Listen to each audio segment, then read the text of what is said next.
close. Here's Lamar. I'm all about winning, and I like I don't want to say winning style, but I just want to, when we're up, I just want to punish people. I just want to get out of there with a dub, clear-minded, just we got things to work on. There's always going to be things to work on, no matter if you beat a team 40-0, 22-26, or 28-26. But it's like, I ain't want the camera on me. Like, that's my brother, I know he going to do what he do, but it's like, man, not right now. I'm a little ticked off like how the game went, that's all. Okay. Out here talking like Brock Purdy. Just to step on their throat when they're up multiple scores. Through your reaction. I love it. This is just what the doctor ordered.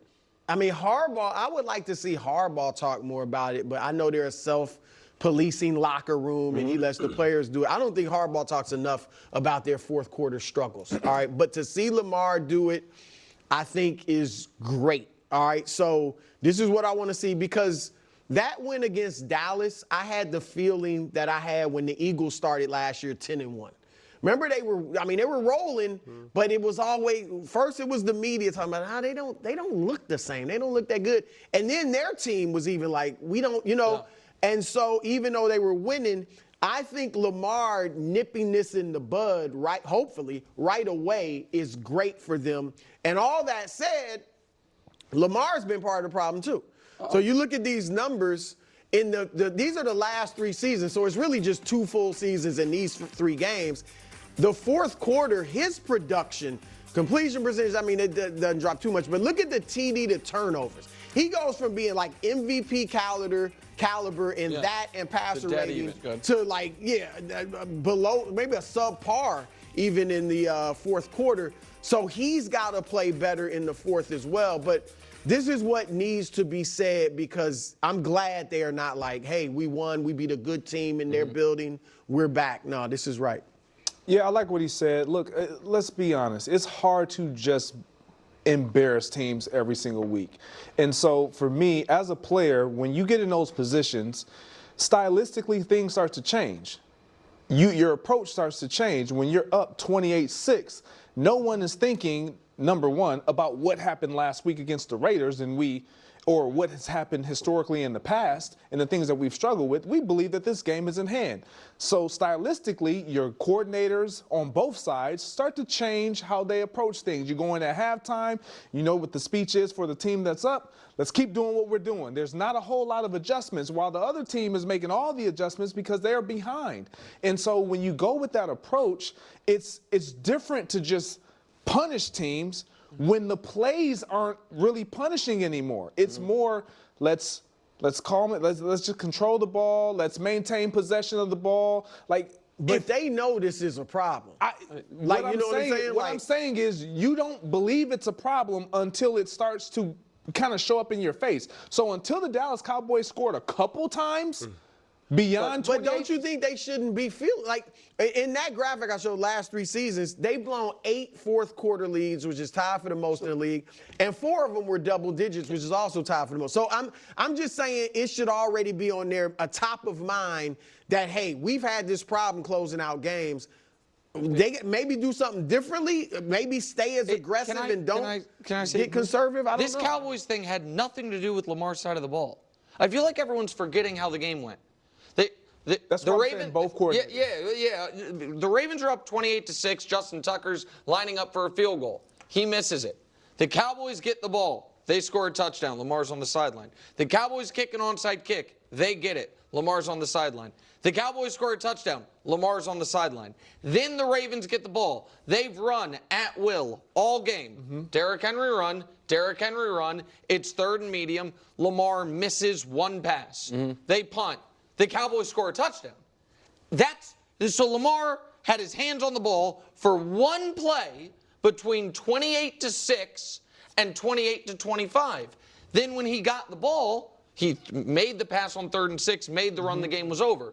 So I'm not letting him off the hook for the last 3 years. What I'm talking about. Yeah. But in this, what I think is noteworthy is who was on the field that whole time was the Ravens defense. I've watched the Ravens defense in all 3 games this year. I don't know that they're good. I think we might be missing the actual story with the Ravens right now. It's always so much about Lamar, understandably. He's two-time league MVP, I get it. That in that Chiefs game, the best the Chiefs offense has looked all year was against them. That's true. The best the Ravens offense has looked all year was against them. The best the Cowboys offense has looked all year was temporarily against them in the fourth quarter, but the Cowboys offense really hasn't done all that much this year. It was Cleveland, they suffocated them, and obviously against New Orleans, nothing. That to me is, if I have a concern about Baltimore, it's wait. Did they go from the best defense in the league last year to, forget top 10 or average, well below average? Because if Okay, so the problem with the Ravens is, kind of the way I see it is, I don't know if they even know what their objective is for the season, right? Going into this season, they obviously made some moves, trying to get better on both sides of the ball, for that matter. But to me, and this was very similar, honestly, with the Cincinnati Bengals, but for very different reasons, is that I don't see that the moves that they've made or how they're playing football this season so far, in terms of their game plans, their approaches, how it makes them fundamentally a better football team, right? How, if the Chiefs versus the Ravens faced each other in the AFC Championship game, how would that game be different? Like, that's what I was looking for. And I haven't seen anything. And that's why I was excited for that very first game, not because it was necessary because it was versus the Chiefs, but I was just like, what have the Ravens done differently to be a better team? To finally be a team that will truly not only be a top contender, but can prove to everyone that they are the top contender. Now, you can make the argument, hey, bringing in someone like Derrick Henry and stuff like that, right? If you had a Henry and you could really rely on him to run the ball, that would help against the Chiefs, if it was last year or whatnot. But they chose not to even run the ball last year versus the Chiefs. So, and yet in very key moments of these games, it's still very much like, hey, Lamar, we just need you to be Lamar. Now, compare that to, say, the Buffalo Bills. The Buffalo Bills, have you done to be better? And although from a personnel standpoint, it wasn't such big splash moves, right? Like, they didn't go out and get all these big names. In fact, they were one big name. They said, see ya, goodbye, and good luck. But you can see the game plan, right? The way how they're approaching these games, the identity of how the Bills now play both offensively and defensively, you can see a major upgrade. You can see the game plan. You could see the plan of attack. You can see the offense make a measurable, gigantic step forward. And Dan Orlovsky really highlighted this beautifully, where you kind of talked about, like, right now, what the Bills are doing offensively, unless you're going up against an elite defense with elite communication, they're going to hang 30 on you, because what they're doing is just giving defenses fits. And I think that's, it was such a great observation. I'm looking at the Ravens this year, and I'm like, what are they doing to be able to pretty much say a similar thing? Like, yeah, we got way better, not only because of the people we added, but now our plan of attack. We're doing things that are really making these teams feel uncomfortable. I'm not seeing that. The Ravens did not make the Chiefs feel uncomfortable at all. The Raiders, it's a tough game to really gauge, right? Because of how it unfolded. But then we could look at the Cowboys, and I don't think the Cowboys are very good. So I could see that, that was just the Ravens imposing their will on the Cowboys, especially their deficits. So I like that from a Ravens perspective. But at the same time, when the game does unfold the way it unfolded, and you're just like, well, what the heck was that? What was that ending? Like, what was that? And I disagree, though, with what Brew was saying, because Brew said he compared it to the Eagles last year, how they were rolling and winning, but there was still something wrong. And it's kind of similar to this. I wouldn't say that, because I would say what the Ravens already showed that they were able to do in both versus the Chiefs as well as the Cowboys was already a lot higher, right? In terms of what the Eagles showed in their 10-1 stretch. Like, there was never really like true high moments during that during that 10-1 stretch where you were like, oh yeah, this is the Eagles' elite defense, an elite offense, rocking and rolling, and now their defense is shutting down teams because they're just bigger, stronger, better, faster, let's go. Like, I never saw that in that 10-1, in any of those 10-1 games. In fact, a lot of those games you were just like, ugh, good thing they got away with the win here.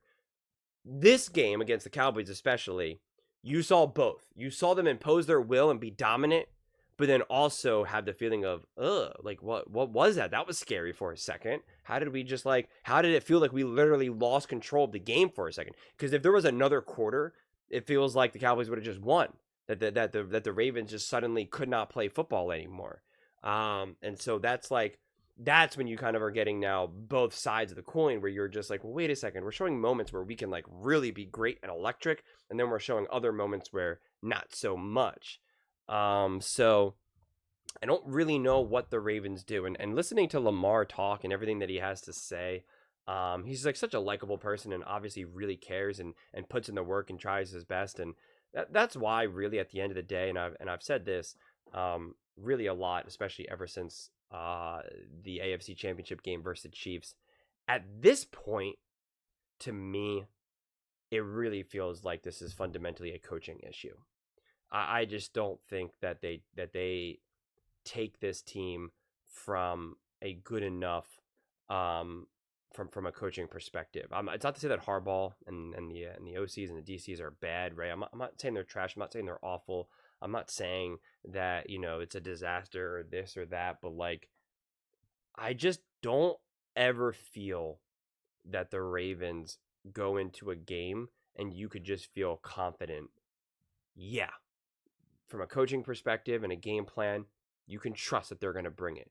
You can trust the Chiefs are going to. Even though they don't look as great as they are right now, it still feels like Spags is still going to do some damage. And Andy Reid, even though he's missing receivers and running backs and this and that, and Mahomes isn't even looking as good as he has in years past, you still know that Andy Reid's going to find a way, right? He's still going to call a masterful game, right? He's still going to go in there with a game plan that's going to put them in a position to, at the very least, make it competitive or, of course, win. You don't have that same level of confidence with the Ravens. At least I don't. And when Lamar, as good of a quarterback as he is, and as he fluctuates with showing you, oh my God, Lamar is just the greatest thing ever. And then, of course, having moments where you're just like, man, you really needed to hit that throw. That's where I just come down to coaching. I mean, when you see someone like a Sam Darnold, and he's just the best example of it right now. He's definitely the man of the season. See all of his successes and failures prior to him getting to Kevin O'Connell, and seeing now what Kevin O'Connell is doing and how Kevin O'Connell has simplified the offense for Sam and has pretty much minimized the ability for Sam to make mistakes himself, right? He's really, what he really does is shine a spotlight on who to throw at the right time, to the right person. And it's just done so well in such a skillful way that you could see, again, you could see the game plan. You could see what they're trying to do week to week to week, game to game to game.